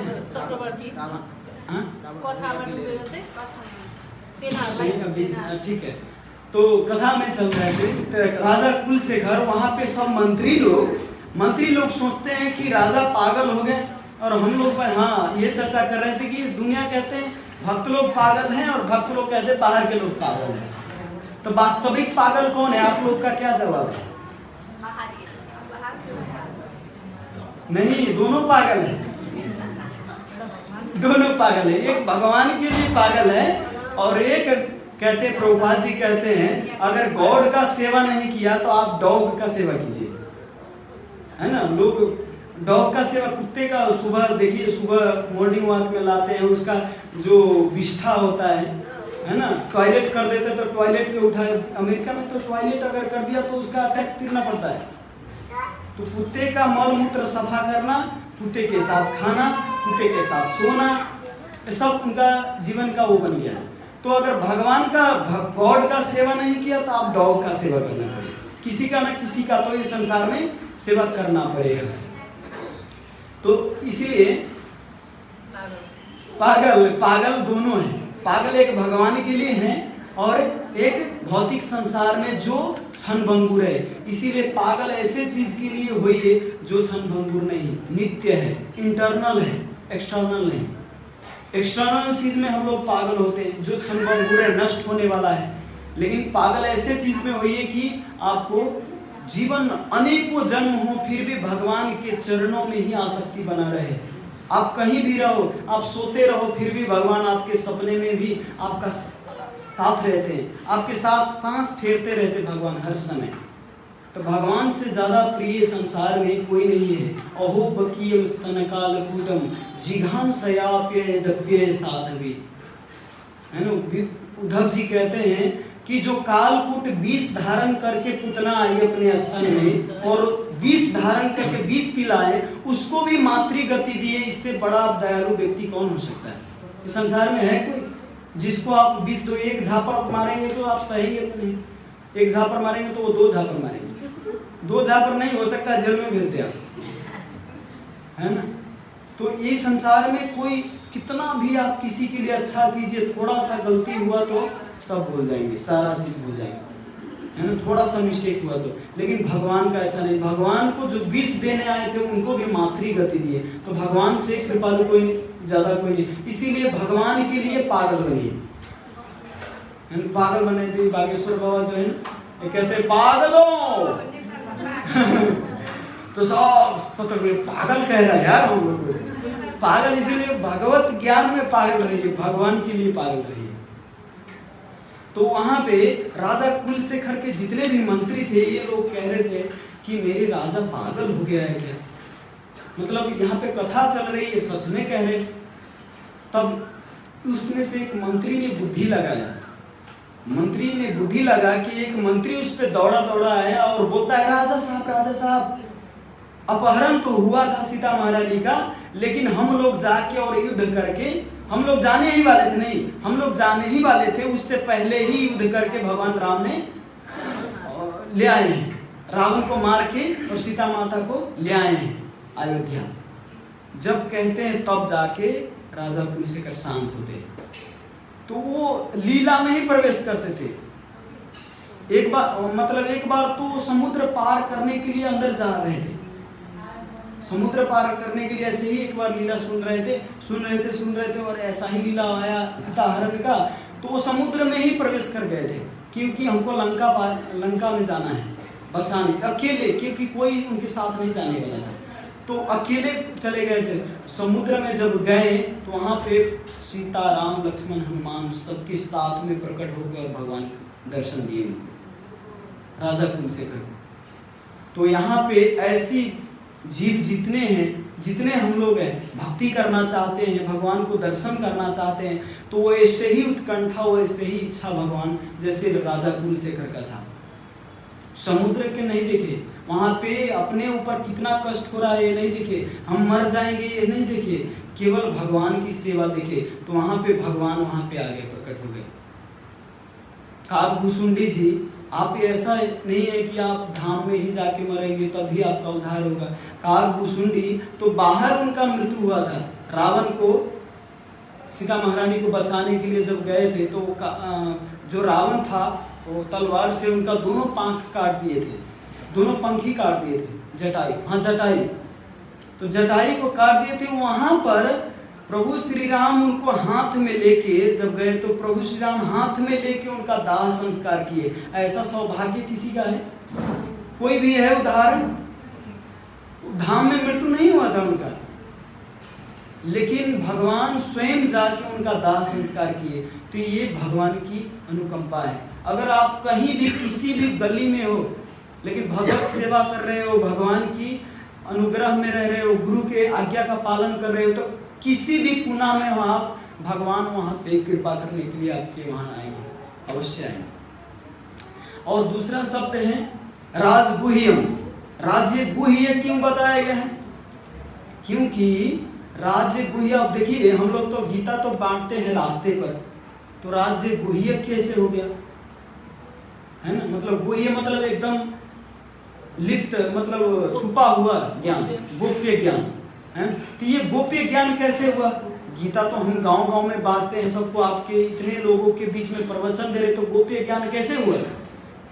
इसीलिए गोप्य है क्योंकि इस ज्ञान को सुन के भी, गीता को पढ़ के भी समझ में नहीं आता। इतने गोप्य ज्ञान है कि इसमें वास्तव में भगवान क्या कहना चाह रहे समझ में नहीं आता। कितने लोग भगवत गीता के ऊपर कमेंट्री लिखते हैं, लेकिन कमेंट्री लिख के भी भगवान कृष्ण को नहीं समझ पाते, भगवान कृष्ण को ही हटा देते हैं गीता से। गीता ऊपर से लिखा रहेगा कोमल गीता, ऊपर से लिखा रहेगा ये गीता वो गीता, क्या क्या गीता, अंदर जाके देखिए तो कृष्ण का नामो निशान है। कृष्ण को ही हटा देते हैं, जो कृष्ण बोले हैं वही हटा देते हैं, मेन श्लोक को ही हटा देते हैं। तो इसीलिए इस गीता को एक ऑथराइज, एक गुरु के माध्यम से, ऑथराइज गुरु के माध्यम से ही समझा जा सकता है। और आप कहेंगे ऑथराइज गुरु हम खोजे कहाँ? तो ऑथराइज गुरु आपको खोजना सेंटर, हर सेंटर में मिल ही जाएगा आपको। वैसे अगर प्रभुपाद जी के भगवत गीता का अध्ययन करते हैं तो ये ऑथराइज गुरु का ही आप आज्ञा पालन कर रहे हैं, क्योंकि प्रभुपाद जी स्वयं कहते हैं मैं अपनी पुस्तक में रहता हूँ। प्रभुपाद जी जब शरीर छोड़ रहे थे तो कई शिष्य लोग विरह में रो रहे थे, प्रभुपाद आप चले जाएंगे तो मैं कैसे रह पाऊंगा। प्रभुपाद जी उस समय कहते मैं मर नहीं रहा हूँ, मैं कमेंट्री के रूप में, मैं अपने तात्पर्य के रूप में भगवत गीता में रहूंगा। जो भी मेरा कमेंट्री पढ़ेगा वो अनुभव कर पाएगा कि प्रभुपाद जी बोल रहे हैं। वास्तव में आप पढ़ो तो आपको पता लगेगा कि प्रभुपाद जी बोल रहे हैं। दसम स्कंद से 11 अध्याय से ऊपर प्रभुपाद जी शरीर छोड़ चुके थे उस समय, तो प्रभुपाद जी नहीं लिख पाए कमेंट्री। तो आप ऊपर पढ़ो तो आपको अनुभव नहीं होगा कि प्रभुपाद जी बोल रहे हैं, लेकिन आप नीचे जितने भी आप पुस्तक पढ़िए प्रभुपाद जी के, सब लगेगा कि प्रभुपाद जी स्वयं आपको आदेश दे रहे। मेरे को कई बार ऐसा होता है, जो प्रॉब्लम का समस्या आता है, बहुत बड़ी समस्या आता है, और भगवत गीता पढ़ता हूँ, श्लोक दूसरा रहता है लेकिन तात्पर्य में उस समस्या का समाधान मिल जाता है, और हमको मन में यही चल रहा होता है कि अरे मैं तो इसी समस्या का समाधान खोज रहा था और यही समस्या का समाधान लिख रहा होता है। तो प्रभुपाद जी सच में गाइड करते हैं, अगर अच्छा से भगवत गीता पढ़ो, ज़्यादा मत पढ़िए, ज़्यादा पढ़ेंगे तो भी लगे समझ में भी नहीं आएगा आपको, और आपको ये मन में थोड़ा वो हो जाएगा कि अरे कितना पढ़ूं। लेकिन आप केवल 2 पेज 5 श्लोक 10 श्लोक पढ़ो, तो उसी को चिंतन मनन करो उस पर कि इसमें आज प्रभुपाद जी ने इस श्लोक में और भगवान ने क्या बोला है, इसको आप चिंतन करो, मनन करो, एक एक श्लोक को। मैं भी ज़्यादा नहीं पढ़ता हूँ, रोज 5 श्लोक पढ़ता हूँ, केवल 5 श्लोक, इसका ट्रांसलेशन और कमेंट्री दोनों पढ़ता हूँ, 5 श्लोक केवल पढ़ता हूँ। इसी से पढ़ते पढ़ते मैं 8-9 बार पढ़ चुका भगवत गीता। कई लोग कहते हैं भगवत गीता इतना मोट पढ़ने में तो मेरी जवानी निकल जाएगी। अरे ज़्यादा टेंशन नहीं ली, 5-5 श्लोक पढ़ो, सच में खत्म हो जाएगा भगवत गीता। कई बार पढ़ पाएंगे और समझ भी पाएंगे आप। तो राजगुह्यम इसलिए बताया गया है कि ये गुह्य होते हुए भी ये सब नहीं समझ पाते, तो इसको भक्त के माध्यम से, भगवान के माध्यम से अपने विनम्रता अगर दिखाएं। विनम्रता मतलब यही है कि साधु संग में रह के कोई भी कितना भी कष्ट हो उसको सहन करके अगर ग्रहण करेंगे, पढ़ते जाएंगे। आप ऐसा थोड़ी कहते कि मैं कल खाना खाया और कल से नहीं खाना है, होता है ऐसा? रोज खाना खाते हैं, रोज टॉयलेट करते हैं, रोज खाना खाते हैं, रोज टॉयलेट करते हैं, तो रोज पेट भर, आपको पता चलता है कि मैं रोज खाना पड़ता है, एक बार खाने से चलना चाहिए ना। लेकिन आपके शरीर का पुष्टि संतुष्टि होता है। खाने से क्या क्या होता है? तुष्टि पुष्टि संतुष्टि। ये भगवत गीता पढ़ने से भी तुष्टि पुष्टि और संतुष्टि होता है। तो ये गुह्य ज्ञान जब पढ़ेंगे आप ध्यानपूर्वक तो आप समझ पाएंगे। और पवित्रम इदम उत्तमम, इदम जो शब्द है, इदम मतलब ये पवित्र, उत्तम भी है, पवित्र भी है। इतना पवित्र है कि केवल आप कुछ भी मत करो, केवल पाठ करो, है ना, पाठ करो। इसकी महिमा है। एक ब्राह्मण था, वो ब्राह्मण इतना अत्याचारी था कि एक बार क्या हुआ कि वो वेश्यावृत्ति में लग गया। ब्राह्मण होके सारा शास्त्र का ज्ञान पता है, लेकिन वेश्यावृत्ति में लग गए। डांका ये जितने भी चारों चोर डकैत ये सब करने लगे। एक समय आया जब शाम का समय था, वृक्ष के नीचे बैठा था। ये पद्म पुराण में कथा है, पार्वती जी और शिव जी का संवाद है। शिव जी पार्वती जी को सुना रहे पद्म पुराण में, 3 अध्याय की महिमा है। ये जो हम अभी पढ़ रहे हैं, नहीं 9 अध्याय की महिमा है। तो इसमें बताते हैं वो ब्राह्मण वृक्ष के नीचे बैठ के और ऐसे बैठा था आराम से। उस समय एक वहाँ पे आतंकवादी आया और उसको मार देते हैं। वहाँ पे उसको प्रहार करके मार देते हैं, तो मृत्यु हो जाता है उनकी। मृत्यु होने के बाद में वो क्या बनता है, वो ब्रह्म राक्षस बनता है। सामान्य व्यक्ति अगर कोई मरता है तो भूत बनता है ना, लेकिन अगर कोई ब्राह्मण वैष्णव मरता है तो ब्रह्म राक्षस बनता है। ब्रह्म राक्षस मतलब वो सबसे प्रबल होता है, किसी के वश में नहीं आता। मंत्र बोलेंगे आप, मंत्र से उसको हटाना चाहेंगे तो वो भी मंत्र बोल देंगे आपके पास। हमारे मंदिर में एक बार हुआ था, तो वो ब्रह्म राक्षस ऐसा होता है कि उद्धार के लिए आता है, तो ब्रह्म राक्षस बन गए। कोई नहीं छुटकारा होने वाला था उनका, कोई उपाय ही नहीं था। तब जाके उनके पुत्र खोज रहे थे कि मेरे पिताजी कहाँ हैं, तो पिताजी को खोज, क्योंकि पिताजी को जब तक पिंड दान नहीं करेंगे तब तक उनका उद्धार नहीं होगा। तो पिंड दान करने के लिए पता कर रहे थे कि कैसे मृत्यु हुआ उनका। तो गया में जाके उनकी पिंड दान किए। पिंड दान देने के बाद भी उनका मुक्ति नहीं हुआ। बाद में वैष्णव लोग से जब सलाह लिए तो ये अध्याय जो है 9 अध्याय का पाठ करने के लिए बुला गया। तो 9 अध्याय का पाठ किए, तब जाके उनकी मुक्ति हुई। चतुर्भुज रूप धारण करके भगवत धाम चले गए। ये महीना केवल पाठ करने से पवित्रम, आपको केवल संस्कृत का श्लोक आप उच्चारण करते हो उससे भी आपको पवित्र करता है। ये साधारण सामान्य भाषा नहीं है। इंग्लिश तो मलेच्छ भाषा माना जाता है, लेकिन मलेच्छ भाषा को भी प्रभुपाद जी ने इंग्लिश में ट्रांसलेशन करके इसको दिव्य बना दी। क्योंकि इससे पहले इंग्लिश भाषा को वास्तव में मलेच्छ भाषा माना जाता था, लेकिन प्रभुपाद जी इंग्लिश में क्यों किए, क्योंकि मलेच्छ लोग ही जब तक उद्धार नहीं होगा तब तक इनका मतलब, जब तक ये पढ़ेंगे नहीं, इंग्लिश में रहेगा नहीं तो वो समझेंगे कैसे। इसीलिए इंग्लिश में ट्रांसलेशन किए, और इंग्लिश में ट्रांसलेशन करके संसार के हर व्यक्ति पढ़ पा रहे हैं इंग्लिश में, और इसलिए उनका उद्धार हो पा रहा है। एक बार एक व्यक्ति पूछा थे प्रभुपाद जी से कि इस भगवत गीता को आपने इंग्लिश में ट्रांसलेशन किया, पर ये तो भारतवर्ष का है, आपने जो गौ मांस खाता है, जो इतने पापी व्यक्ति हैं उन लोगों को भगवत गीता दिए, पाप नहीं लगेगा आपको? प्रभुपाद जी कहते हैं तो आप बताइए कि पापी आप पापी हो कि नहीं? तो कहते पापी व्यक्ति को ही तो चाहिए गीता, जो पाप से उद्धार हो सके। जो पापी नहीं है उसको गीता क्यों चाहिए, है ना? मतलब जो रोगी व्यक्ति है उसके लिए दवा चाहिए ना, जो रोगी नहीं है उसके लिए दवा क्यों चाहिए? हाँ, तो इसीलिए हमारे इस्कॉन मंदिर जहाँ जहाँ ज्यादा नास्तिक लोग रहते हैं वहीं पर हमारा इस्कॉन मंदिर खुलता है। जहाँ पे ज्यादा भगवान को मानने वाला नहीं होता वहीं पर भगवान के मंदिर खुलता है, वहीं पर हम भगवत गीता का वितरण करने जाते हैं। पाकिस्तान में भी जाइए तो अभी भी पाकिस्तान में 12 से ज्यादा मंदिर है ना इस्कॉन का।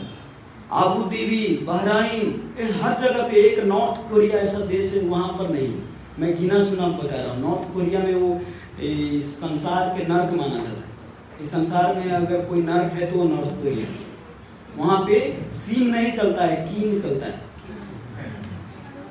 पता है? कीम चलता है। कीम मतलब वहां के राजा का नाम है कीम, वो सीम, किंगडम, तो इसीलिए कीम चलता है, तो वो सीम नहीं चलता वहां पे। फोटो में आपका फोटो में नहीं, राजा के फोटो में भी आग लग गया तो आपको फांसी की सजा है ना। घर में कोई मर जाए इससे मतलब नहीं है, लेकिन राजा का फोटो नहीं जलना चाहिए। इतना तो संसार के नर्क माना जाता है। नॉर्थ कोरिया छोड़ के संसार में हर जगह पे इस्कॉन का मंदिर स्थापना है, हर जगह पे। तो प्रभुपाद जी इसीलिए कहते हैं जहाँ पे ज्यादा पतित लोग हैं वहीं पर वास्तव में उद्धार कर ले। और वृंदावन में इसीलिए खोजे कि भक्त लोग भी वहां पे जाके रहे। तो दूसरा राजविद्या राजगुह्यम पवित्रम इदम उत्तमम, और सबसे श्रेष्ठ भी माना गया है उत्तमम। प्रत्यक्ष व गमम धर्म्यम, प्रत्यक्ष व गमम का अर्थ होता है इसका अपने प्रत्यक्ष मतलब क्या होता है? नजदीक का अनुभव से ये प्रमाण किया गया है, प्रमाणिक है क्योंकि प्रत्यक्ष का अनुभव है। अनुभव है आपके पास प्रत्यक्ष अनुभव? भगवत गीता पढ़ के किसी का परिवर्तन अरे इतने हिपीज लोग हैप्पी बन गए, हम जैसे व्यक्ति इतने भगवान के ज्ञान के बारे में चर्चा कर रहे हैं, तो ये सबसे बड़ा परिवर्तन है ना। ये प्रत्यक्ष अनुभव है। आप लोग भगवत ज्ञान सुन रहे हैं कहाँ से, है ना। और विदेशी लोग जिनका वो दादा परदादा कभी रामकृष्ण हरि सुना भी नहीं है, वो लोग भी रामकृष्ण हरि का नाम ले रहे हैं। तो ये प्रत्यक्ष अनुभव है, प्रत्यक्ष जीवन परिवर्तन कर दी। तो ये प्रत्यक्ष अनुभव से आप समझ रहे। और धर्म्यम, ये सबसे बड़ा धर्म्य भी है। सुसुखम कर्तुम अव्ययम, और भगवत गीता का जो चर्चा करता है वो सुसुखम कर्तुम अव्ययम, सबसे संतुष्टि और सुखी प्राप्ति भी होता है उनको। सुसुखम, सुखम केवल नहीं, सुसुखम, अति सुखम, है ना, सबसे सुखी वाला है। तो ये भगवत गीता का चर्चा करने वाला है। तो अभी समय हो गया है, मैं एक छोटा सा स्टोरी सुना के आपको यहीं पे विराम दूंगा। एक बार एक व्यक्ति को मौका दिया गया कि आपके पास एक बैग है और 10 मिनट का समय है। इस मॉल में से, जो आप मॉल देख रहे हैं, तो मॉल में से आप जो भी ले सकते हो 10 मिनट के समय में। तो 10 मिनट का टाइम था उनका। मॉल में प्रवेश किए तो सबसे पहले फर्स्ट फ्लोर में देखते हैं सब्जी उब्जी रखा हुआ है, तो बैग में सब्जी उब्जी पैक करने लगे। अब वो सोचता है कि अरे पहले फ्लोर में तो ये सब्जी है, दूसरे फ्लोर में क्या होगा। तो बैग लेके, उनके पास कितना टाइम था, 10 मिनट। तो वो सब्जी निकाल के और दूसरे फ्लोर में जाते हैं। दूसरे फ्लोर में जाते हैं तो वहाँ पे क्या होता है, मोबाइल, स्मार्टफोन। तो सब सब्जी को निकाल के वो स्मार्टफोन भरने लग जाते हैं। अब उनको लगता है यहाँ पे स्मार्टफोन है, भरने के बाद पता चलता कि स्मार्टफोन है, यहाँ पर तो हो सकता है ऊपर लैपटॉप हो। तो फिर उस मोबाइल को वहाँ पे निकाल देते हैं और ऊपर दूसरे फ्लोर में जाते हैं। वहाँ पे जाते हैं तो लैपटॉप भरते हैं। अब सोचते हैं लैपटॉप, एक लैपटॉप बेचेंगे तो कितना स्मार्टफोन आएगा। तो फिर ऊपर जाते हैं और नहीं, लैपटॉप के ऊपर अब सोचते हैं कि इससे भी ज़्यादा श्रेष्ठ कहीं वस्तु हो। हाँ, तो ऊपर जाते हैं तो बिस्किट का होता है, सुन का बिस्किट होता है ऊपर। तो ऊपर जाते हैं तो बिस्किट, और एक बिस्किट बेचने से तो कई मोबाइल आ जाएगा, कई लैपटॉप आ जाएगा। तो ऊपर जाते हैं तो सबको गिरा देते हैं और फिर सुन का बिस्किट भरने लग जाता है। और उसको लगता है अब इससे ऊपर कहीं डायमंड हो, तो उसको भी निकाल के ऊपर डायमंड भरने लग जाता है। जाते हैं जब डायमंड भरने खाली होता है, तब तक इनका 10 मिनट समय समाप्त है। तो इससे आप क्या समझे?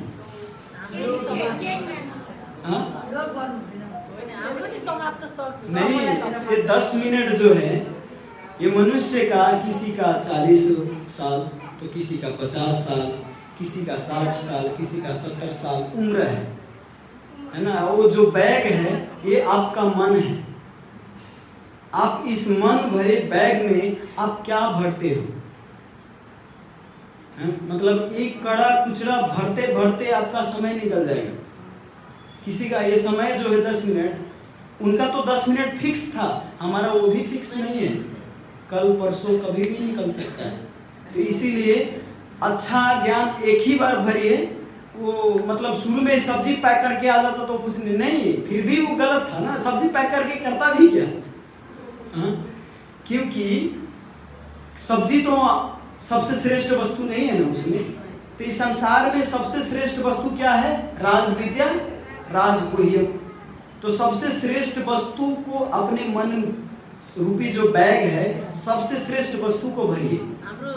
ये बैग, हाँ, हमारा जो श्रेष्ठ वस्तु है वो राजविद्या है, ये भगवत गीता का ज्ञान है। तो इसको भरेंगे तो सफल रहेगा।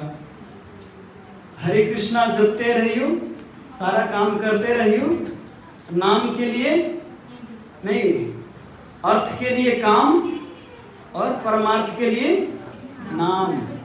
अर्थ के लिए काम और नाम के लिए नहीं, परमार्थ के लिए नाम। नाम क्या है, हरे कृष्णा कृष्णा कृष्णा हरे हरे, हरे राम राम राम हरे हरे। बिना एसी के देखिए तो कितना पसीना पसीना बात होगा, इतना गर्मी। हरे कृष्ण। श्रील प्रभुपाद की किसी का प्रश्न है, कुछ है तो ले सकते हैं। क्षमा पाउँछु। अघि मैले कुकुरको जुन कुरा आएको कुकुर सेवा गरेको कुरा हजुर श्रीमद् गीताको 6 अध्यायको 30 नम्बर श्लोकमा भगवानले के भन्नुहुन्छ भन्दाखेरि सबै ठाउँमा मलाई देख, सबै प्राणीहरूमा सबै प्राणी मै भित्र छ। भनेपछि त्यो कुकुरको सेवा पनि अमरता हुँदैन कि अनर्थ हुँदैन। तर भगवत गीता कस्तो छ भने, जस्तै हजुरलाई म नेपालीमै भन्छु, भगवत गीता कस्तो छ भने तपाईले एक एक श्लोक लिएर एउटै श्लोक समातेर यो नै पुरै सत्य हो भनेर कुनै त्यो भन्न मिल्दैन। सत्य हो तर त्यो ठाउँको लागि मात्र। यसको निष्कर्ष चाहिँ के छ, यसको मूल उद्देश्य चाहिँ के छ? कतिले भन्छ, एकचोटि तपाईले प्रश्न गरिएको थियो कि सबै शास्त्र त्यसो भए वेदबाटै यो आएको छ भने त्यो वेद पढेर वेदको पनि त्यो भयो नि त। तर हुँदैन, किनकि वेद व्यासजी स्वयं आफै श्रीमद् भागवतम नलेखुन्जेलसम्म उहाँ सुखी हुनुहुन्थेन। सबै वेद पुराण लेख्नुभयो, वेद व्यासजी आफै एकदमै कस्तो दुखी, पुरै एकदमै दुखी हुनुहुन्थ्यो क्या उहाँ। जब नारदजी आएर भन्नुभयो कि तिमीले त भगवानको ज्ञान गुणको कुरा गरेकै छैन हैन, अनि त्यही भएर तिमी दुखी छौ। अनि बल्ल उहाँले चाहिँ श्रीमद् भागवत महापुराणको रचना गर्नुहुन्छ, बल्ल उहाँ चाहिँ आनन्दको अनुभव गर्नुहुन्छ। त्यस्तै भगवत गीताको पनि सार के हो? भगवत गीतामा भगवानले भन्न चाहिँ के खोज्नुभयो? भगवत गीतामा त उहाँले ध्यान योगको पनि कुरा गर्नुभएको छ, कर्म योगको पनि कुरा गर्नुभएको छ। तर एसेन्स चाहिँ के छ? भक्ति योग पनि त दिनुभएको छ नि। सर्वं धर्मं परित्यज्य माम एकम शरणं व्रज अहं त्वं सर्व पापेभ्यो मोक्षसाधनं मा शुच, यो पनि त भन्नुभएको छ हैन। एउटै पाठ लिएर अब कसैको मुख देखेर यो चोर जस्तो देख्छ यार, त्यो मुख देखेर मात्र चोर जस्तो तपाईले भन्न मिल्छ? मिल्दैन नि। एउटै पाठलाई लिएर कसैलाई जज गर्न मिल्दैन। त्यस्तै एउटै श्लोक लिएर यो नै हो भनेर भन्न मिल्दैन, किनकि भगवानले त्यो भन्दा पनि उत्कृष्ट कुराहरू भन्नुभएको छ हैन। उत्कृष्ट कुरा हामी समात्नुपर्छ, त्यो पनि उत्कृष्ट हो, किनकि त्यस्तो प्रकारको पनि व्यक्ति हुन्छ। हामी वास्तवमा भगवतमय बस्नुपर्छ। भगवत हर चीजमा देख्नुको अर्थ यो हो। जस्तै सूर्य छ, सूर्य इभन विष्ठामा उसको प्रकाश गए पनि विष्ठालाई पनि शुद्ध गरिदिन्छ हैन, सुखाइदिन्छ। त्यस्तै भगवत ज्ञान यस्तो छ कि तपाईले हर जग्गा भगवानलाई दर्शन गर्नुहुन्छ भने त्यो हजुरको शुद्धिकरण हुन्छ। त्यही भएर भगवानले हर ठाउँमा मेरो दर्शन गर्नु भन्नुभएको छ। नेपाली बुझ्नु भयो सबै? बुझ्नु भयो? मेरो बुझाइ चाहिँ यहाँ जति उपस्थित हुनुहुन्छ सबैजना श्रीकृष्णै हुनुहुन्छ। श्रीकृष्णमै यहाँ सबै लीन पनि हुनुहुन्छ। ए हजुरले यो जुन कुरा भन्नुभयो यसलाई प्राणीहरू जति उत्पत्ति छन् पृथ्वीमा त्यो प्राणीहरू उहाँबाटै सृष्टि भए। उहाँ प्राणीका सबैमा आत्मा छ, उहाँ आफै हुनुहुन्छ। अनि उहाँ सबै फेरि के छ, सबै खिचेर एकदम ल्याउनुहुन्छ, फेरि मैमा हुन्छ। हजुरले जुन भन्नुभयो नि यहाँ जति पनि छ सबै कृष्ण हुनुहुन्छ, पछि गएर फेरि कृष्णमै विलीन हुन्छ। यसलाई चाहिँ के भन्छ? शास्त्र अनुसार मायावाद फिलोसफी। चैतन्य महाप्रभुले के भन्नुहुन्छ? मायावाद भाष्य सुनि हैला सर्वनाश। यदि मायावादीको तपाईले भाष्य सुन्नुहुन्छ भने सर्वनाश हुन्छ। किनकि भगवानले भगवत गीतामा स्वयं भन्नुभएको छ, मामै वांश जीव लोके जीवभूत सनातन, मेरो सबै सनातन अंश हो। अनि अर्को कुरा अहम बीज प्रदः पिता पनि भन्नुभएको छ, म सबैको पिता हो। जबसम्म पुत्र हुँदैन पिता कसरी हुन्छ हैन? त्यही भएर यहाँ जीव र जुन परमात्मा छ, आत्मा र परमात्माको कुरा हुन्छ। भगवान र भक्त छ यहाँ। यो भक्तको दृष्टिकोण जो मायावादी हो, तपाईको शंकराचार्य जो हुनुहुन्थ्यो नि, उहाँले खासमा पहिला कसैले भगवानमाथि विश्वास गर्नुहुन्थ्यो। अनि त्यही भएर चाहिँ कमसेकम भगवान विश्वास गरोस् भनेर मायावाद फिलोसफी निराकारवादीको फिलोसफी उहाँले दिनुभयो। तर त्यसपछि माध्वाचार्य आउनुभयो, चैतन्य महाप्रभु आउनुभयो अनि चैतन्य महाप्रभुले भगवानको स्वरूपलाई स्थापना गर्नुभयो। त्यो हाम्रो गौडीय वैष्णवमा छ, श्री सम्प्रदायमा पनि छ, निम्बार्कमा पनि छ। तर यसलाई चाहिँ प्रस्तुत कसरी गर्ने? एकजना प्रबोधानन्द सरस्वती बनारसको सबभन्दा ठुलो विद्वान हुनुहुन्थ्यो कि, उहाँ निराकारवादी। वृन्दावन एकचोटि दर्शन गर्न आउनुभयो, बाँके बिहारीको दर्शन गर्न। जब बाँके बिहारीको दर्शन गर्न आउनुभयो अनि एकजनाले प्रश्न गर्यो उहाँलाई कि हजुरले भन्नुहुन्छ कि हजुर पनि ब्रह्म हो, ऊ पनि ब्रह्म हो, ऊ पनि कृष्ण हो, ऊ पनि नारायण हो, त हजुरले शास्त्रार्थ गर्नुहुन्छ, शास्त्रार्थ गरेर कसलाई हराउनुहुन्छ? यदि हजुर पनि भगवान हो, ऊ पनि भगवान हो भने त भगवानलाई हराएर के आनन्द आउँछ? तपाईँ पनि भगवान हो, ऊ पनि भगवान हो, भगवानलाई कसरी परास्त गर्छ? आफैमा आफै कसरी परास्त गर्छ? अनि त्यही भएर यहाँ यो कुरा सुन्ने बित्तिकै प्रबोधानन्द सरस्वती सक हुन्छ। अनि उहाँले त्यति बेला एउटा श्लोक लेख्नुहुन्छ। त्यो श्लोक के छ? वंशी विभूषित करानवनी रदाभात पीताम्बरारुण फलाधरोष्ठात् पूर्णेन्दु सुन्दर मुखार बिन्दम कृष्णात् परम किमपि तत्त्वहं न जाने। म कृष्णको तत्त्व बाहेक अरू केही जान्दैन संसारमा। तिमीहरू जे भन, उनको शिष्यहरूले सबै उसलाई पागल भन्थे कि।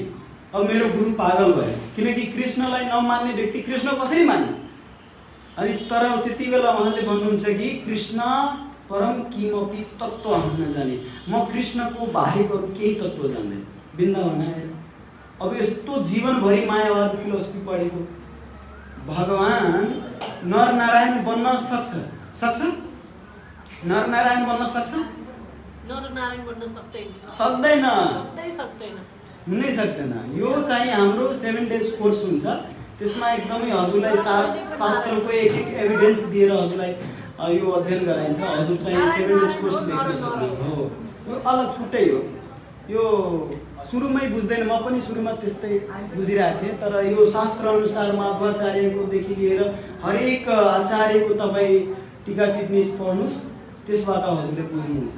किनकि कति यस्तो सन्तहरू छन् जो चाहिँ साँच्चै यो निराकारवादीको नै त्यो गर्नुहुन्छ। मैले देखेको इभन ठुलो वैष्णव हुनुहुन्छ उहाँ। अब के भनौँ, वैष्णव त त्यो जो चाहिँ विष्णुको हुनुहुन्छ, तर उहाँ चाहिँ विष्णुलाई नै आफ्नो कोही पुत्र भन्छ आफ्नो पितालाई कि म हजुरको भित्र छिर्छु भनेर कस्तो लाग्छ? गाली, मेरो भित्र छिर्छ रे, के कुरा गर्छ तिमी? पुत्रले भन्छ म तिमी भित्र, तपाईको भित्र एक दिन म छिर्नेवाला छु, किनकि म तपाईँ जस्तै हो। त्यो पितालाई गाह्रो भने कस्तो कुरा गर्छ? पुत्र तिमी मेरो छोरा हो हैन, म तिम्रो पिता हो हैन। अब यस्तो यो दुईटा सिद्धान्तलाई लिँदाखेरि एकदमै अजकल्टो लाग्छ नि हैन। तर यो पिता र पुत्रको दुईटा छुट्टै छुट्टै जुन प्रेम छ, यसलाई यदि बुझ्न सक्यो भने एकदमै राम्रो। तर कोही मायावादी फिलोसफी यसमा दिन्छ भने फेरि बुझ्न चाहिँ गाह्रो हुन्छ। अब फेरि ठुल्ठुलो विद्वान व्यक्ति पनि बुझ्न सक्दैन। त्यही भएर चैतन्य महाप्रभुले भन्नुभएको छ परम्परामा र वैष्णवद्वारा सुन्नुपर्छ यो ज्ञान, अरू कहीँबाट सुन्नु हुँदैन।